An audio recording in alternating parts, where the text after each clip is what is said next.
তারাক্তু ফীকুম আমরাইনি লান তাদিল্লু, আমি চলে যাচ্ছি কিন্তু দুইটা জিনিস তোমাদের জন্য রাখলাম, একটা আল্লাহর কোরআন আর একটা হচ্ছে আমার সুন্নাহ আদর্শ। এই দুইটা যদি মেনে চলতে পারো লাং তাদিল্লু, এখানে গ্রামার যারা বোঝে আরবি, তাদিল্লু মুজারে বর্তমান ভবিষ্যৎ প্রেজেন্ট ফিউচার,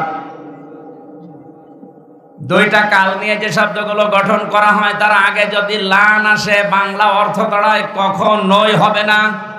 গ্যারান্টি দিচ্ছেন নবীজি, মিথ্যা হওয়ার সম্ভাবনা আছে? বলেন বলেন।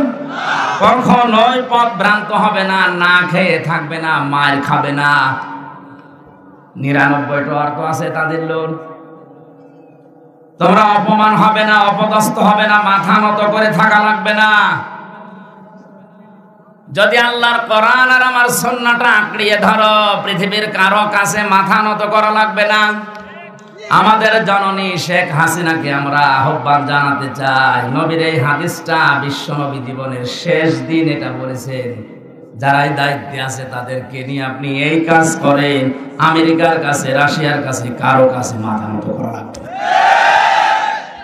ওদের কাছে মাথা নত করা লাগবে কোন কারণে? আমরা এখন গেড়া কলে পড়ে আছি, ওদিকে আমেরিকা একদিকে, রাশিয়া, চীন, ভারত আর একদিকে, আর আমরা আসি আর এক ঝামেলায়। যাবো কোন দিকে? যেদিকে যাবো আর একজন রাগ করে। এমন একটা জায়গায় আমরা দাঁড়িয়ে আছি, কঠিন পরিস্থিতি, আপনি তো টের পাচ্ছেন না। যিনি দায়িত্বে আছেন আমাদের জননী প্রধানমন্ত্রী শেখ হাসিনাকে আল্লাহ পাক যেন কোরআনের এবং হাদিসের এই দুইটা নিয়ম মেনে চলে মৃত্যু পর্যন্ত থাকার তৌফিক দেন। তার জীবনের ভালো ভালো যে কাজগুলো আছে আল্লাহ যেন মঞ্জুর করেন। 564টা মসজিদ বানিয়েছে, সে যেভাবে বানিয়েছে, তো মন্দির তো বানায়নি। মন্দির বানালে শিরিক হতো, কি হতো? এখানে আর কিছু না হোক অন্তত সেজদা তো দু একটা হবে। এই কাজটা যেন আল্লাহ কবুল করেন। ওনার আর একটা কাজ আমার জেলে থাকা অবস্থায় ভালো লেগেছে সবচাইতে বেশি, যে একটি খামার একটি বাড়ি, এটা কিন্তু জান্নাতি মানুষের কাজ। যারা জাহান্নামে যাবে তাদেরকে ফেরেশতারা প্রথমে জিজ্ঞাসা করবে কেন আসলে। যত মানুষ জাহান্নামে গেছে মুসলমানদের ভেতরে, প্রথম নাম্বারে তারা বলবে ক্বালু লাম নাকু মিনাল মুসাল্লিন। খুব খেয়াল করে কথাগুলো শোনেন। যত মানুষ জাহান্নামে গেছে প্রত্যেকটা মানুষ এক বাক্যে বলবে ক্বালু, বহু বচন, লাম নাকু মিনাল মুসাল্লিন, দুনিয়ায় মুসাল্লি ছিলাম না, নামাজ পড়তাম না। কিশোরগঞ্জবাসী কোন হিন্দু কি বলবে নামাজ পড়তাম না? কথা বলে না কেন? কোন খ্রিস্টান, কোন ইহুদি, কোন বৌদ্ধ না, কারণ তারা নামাজ পড়ে না। এ কথা বলতে পারে তাহলে কারা? আরো জোরে। যে মুসলমান দাবি করার পরও নামাজ পড়ে না, সে কি জাহান্নামী? কারো ফতোয়া লাগবে না, ডাইরেক্ট ফতোয়া সূরা মুদাসসির। যারা নামাজ পড়ে না আর নামাজের শিক্ষা অনুযায়ী চলে না, এই লোকটা জাহান্নামী। ওয়ালাম নাকুন নুতি'মুল মিসকিন, 2 নম্বরে যারা এতিম মিসকিনদের খাবার দেয় না, দারিদ্র মুক্ত সমাজের জন্য, দেশের জন্য যারা কাজ করে না, সে যে দল করুক না কেন জাহান্নামে যাবে। প্রধানমন্ত্রীর মনে এইটাই আছে, আমার মনে হয় আয়াতটা উনি বুঝেছিলেন যে দারিদ্র মুক্ত দেশ আমার গঠন করা লাগবে, শুধু নিজে খেয়ে পরে বাঁচবো, কারো খবর রাখবো না, এর নাম ইসলাম না। এই জন্যই তো একটি খামার একটি বাড়ি প্রকল্প চালু হয়েছে। হাজার হাজার মানুষের অন্তত মাথা গোজার একটা ঠাঁই হয়েছে।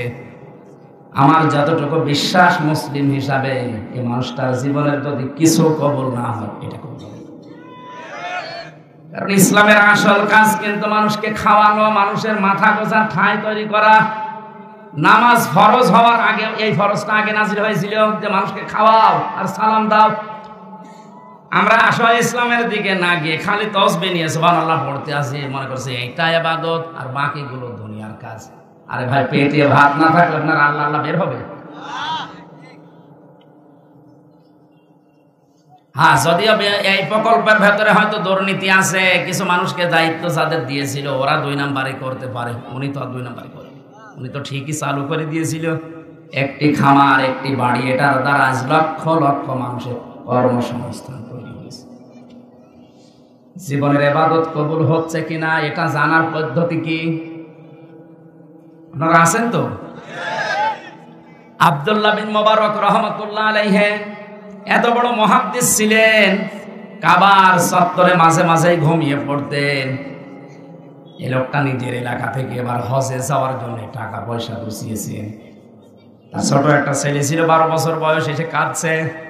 ডাক দিয়ে বলে, বাবা কাঁদো কেন? ছেলেটা বলে, আব্বা ওই পাড়ায় গিয়েছিলাম, দেখি ওরা গোশত রান্না করছে, আমি চাইলাম আমারে দিল না, ঘাড়ে ধাক্কা দিয়ে তাড়িয়ে দিল, আমার মনে কষ্ট লেগেছে, এই জন্য আমি কাঁদছি।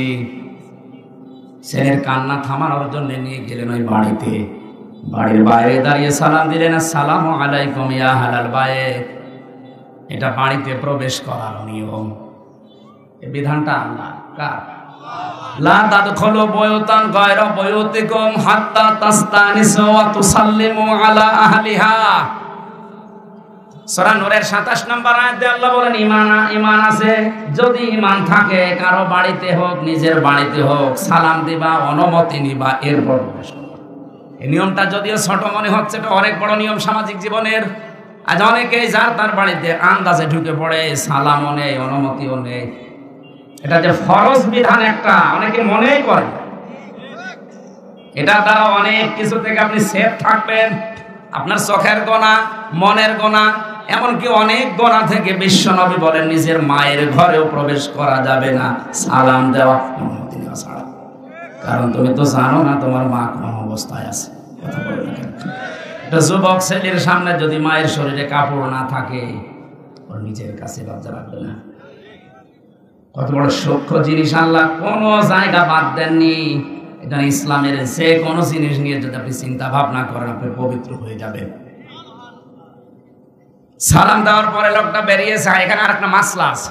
কারো বাড়িতে গেলেন, সালাম দিলেন, অনুমতি চাইলেন, কিন্তু সে লোকটা যদি বলে, ভাই আপনি ফেরত যান, আমার ঝামেলা আছে, আপনি আর কোনো বাক্য না বলে চলে আসবেন। এই সমস্ত নেতাদের বাড়িতে হয়তো অনেক সময় মানুষ যায়, বাড়িতে যাওয়ার পরে সালাম দিলেন, অনুমতি চাইলেন, ভেতর থেকে যদি বলে ভাই ঝামেলা আছে চলে যান, তখন বলে, এত কষ্ট করে আসলাম, ওরে ভোট দিয়েছি আমি, আর ও দেখাই করে না। আরে ভাই ও সে কোন যন্ত্রণায় আছে আপনি জানেন? ওর বাবা মায়ের ঝামেলা বাড়িতে থাকতে পারে, বর ঝামেলা থাকতে পারে, আর আপনি আছেন এই মাত্র 10 মিনিট হেঁটে এসেছেন এই নিয়ে ঝামেলায়, ও যে আর এক ঝামেলায় আছে। কথা বুঝতেছেন? কারো বাড়িতে যাওয়ার পরে প্রথম নিয়ম সালাম দেওয়া, 2 নম্বরে অনুমতি নেওয়া। এটা আমি বানালাম। এই সামাজিক জীবনে আমলটা থাকবে তো আমাদের ইনশাআল্লাহ।